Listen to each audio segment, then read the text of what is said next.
Water signs, tignan po natin kung ano yung mensahe para sa'yo ngayong araw. Keep in mind po na ito ay general reading lamang, so hindi po lahat ay makaka-relate. So be open-minded. Sa mga hindi pa po nakasubscribe dito sa ating channel, please subscribe na po kayo and pa-like na din po ng ating video. At sa mga nais naman po mag-avail ng ating private readings at ng ating Evil Eye Amulet, ayan, makikita nyo po yung link sa description box. Tarot Intentions by Aliana Reyes. So, tignan po natin kung ano yung mensahe para sa'yo. Mensahe po natin, Spirit Guide for Water Signs. Okay, this is your energy. We have number 50. So, marami sa inyo, goal-oriented talaga kayo ngayong araw, ganado kayong magtrabaho, water signs, yan, parang nandun din na wala kayong pinipiling trabaho ngayon. So, lahat ng pwedeng pagkakitaan, talagang tatanggapin po ninyo. Ayan. So, all you know is magsasucceed ka. Magkakaroon ng progress sa life mo. Tignan po natin pagdating naman po sa family. Sa family, we have number 26. And we have number 10. Okay, so merong pagbiyahe dito. Hindi ko alam kung may biyahero, biyahera ba dito sa family po ninyo. So, pwedeng may nagta-travel. Ayan, malaki-laking pera yung mapupunta sa taong to or makukuha ng taong ito. Yung iba naman po sa inyo, maaring dadayuhin pa kung meron kayong business ng family mo. Ayan, meron din akong nakikita dito. Could be mag-i-invest kayo sa piggery, sa poultry, sa livestock. Depende. Ayan, tapos kasi pwedeng may lupa kasi kayo. Ayan, meron din dito, maaring yes, may madidiscover kayo na may parte pala kayo ng lupa doon sa, sa side ng mga kamag-anak ninyo. Hindi ko lang alam kung sa mother side or sa father side. Pero ayan, madidiscover po ninyo na, okay, meron pala kayong lupa. So, pwedeng i-develop nyo po ito. So, kayo yan ng family mo. Or pwede rin, baka bumili kayo ng property together with your children or together with your siblings. So, yun. Pwedeng yun yung pagtutuunan ninyo ng pansin. Ngayon, water sign. So, tingnan po natin. Or pwede rin naman po, ito ay sa bakuran nyo lamang kung mayroon naman po kayong lupa talaga. Okay. Or malapit sa kinatitirikan po ng inyong bahay. Sa backyard, pwede rin. Kung hindi naman matao dyan sa lugar ninyo. Tingnan po natin, pagdating naman po, spirit guide sa... This is about your family. Sa friends naman, we have number 49. Okay. We have Joker. Okay, maraming mga tao na naman dito na lumalabas. Water signs na gusto kang bumagsak. Maraming nanonood sa'yo. Yes, maraming nakatingin sa ginagawa mo.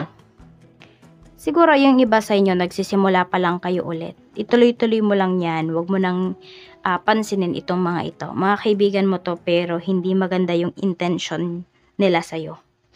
Okay, hindi maganda yung... Siguro yung pakikitungo nandoon, makikita mo parang concern sila sa'yo pero tinitignan ka nila sa malayo. And they are hoping na hindi ka mag-succeed. Kaya wag ka na lang magkikwento talaga ng mga plans mo sa kanila. Kahit sinong friends pa yan. Even sa family mo, wag ka rin magkikwento para hindi lang siya mablock. Yan. Tignan natin pagdating naman po. Pero syempre kung kailangan pag-usapan, 'di ba? Sa loob ng pamilya, pag-usapan.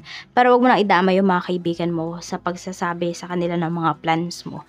Tignan po natin pagdating naman po sa this is about your friends. Sa love life naman, we have number 27 and we have number 6. Okay. So, meron dito, pwede po na kayo ay byudo or byuda. Yun yung pinapakita kasi dito. So, pwede po na yon meron kayong madidiscover nga na sa side ng asawa mo is meron pala siyang mana, ganun. So, ayan po. Pwedeng may big amount of money po kayo na marireceive dito. Kung kayo naman po ay kakahiwalay lang, unti-unti talaga maka-move forward kayo. Alam mo kung ano daw yung kailangan mong gawin, water signs, mag-focus ka sa sarili mo. Yan o. Yung iba sa inyo, kailangan nyo talaga is pera. Doon daw kayo mag-focus kasi nandun yung growth para sa inyo ngayong taon. Hindi lang ngayong buwan na to, hindi lang ngayong araw na to, kung hindi ngayong taon po. Yan po yung pag-focusan ninyo.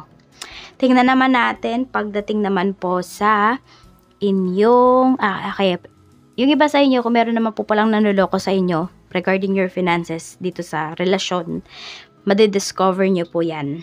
Kayo mismo yung makakadiscover na niloloko lang po kayo. At pagdating sa pera, kaperahan, spirit guide, we have naman number 43 and we have extra joker. Ayan, pagdating dito sa pera, meron talaga kayong marireceive na medyo malaki-laking pera talaga siya. Pero ingatan nyo lang daw kung saan nyo ba gagastusin kasi pwedeng isang iglap lang din po, water signs, maubos yung pera na yan. Kaya, unahin nyo talaga yung needs ninyo bago pa maubos yan. Oo, yan po yung gawin po ninyo. Oo, yan. Happy naman yung iba sa inyo in terms of your money. Yun nga lang, kailangan lang po talaga is unahin yung mga needs. Sa career naman, we have number 4. Tapos, we have number 28. So, this is success. Success in all of your business. Ayan po. Business or work, success talaga yung paparating para sa'yo. Ito nga yun na. Ito yung energy mo na yan. Water sign. Sabi ko naman sa'yo, diba? Makikita, mararamdaman mo talaga yung progress. Kaya mag-focus kayo sa kaperahan ninyo ngayong taon. Kung wala naman din kayong love life, doon nyo ilaan yung inyong oras. Pero kung may love life kayo, syempre, you want naman na maging balance po yan. Sa business naman po, we have number 3.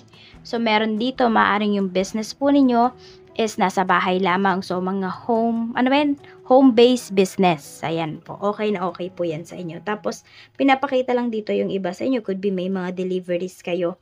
At ngayong araw po ay maaring marami nga kayong deliveries. Ayan. More on deliveries siya, hindi siya meet up. So, pwede po na ayan, dadalhin nyo talaga sa mga bahay po ng inyong mga kliyente. Yes, malaki yung tip, yung iba po sa inyo, malaki yung tip na ibibigay sa inyo. So, mga galante yung mga kliyente mo, yung mga customers mo. Check po natin pagdating naman po sa reminder sa ni universe, we have number 27.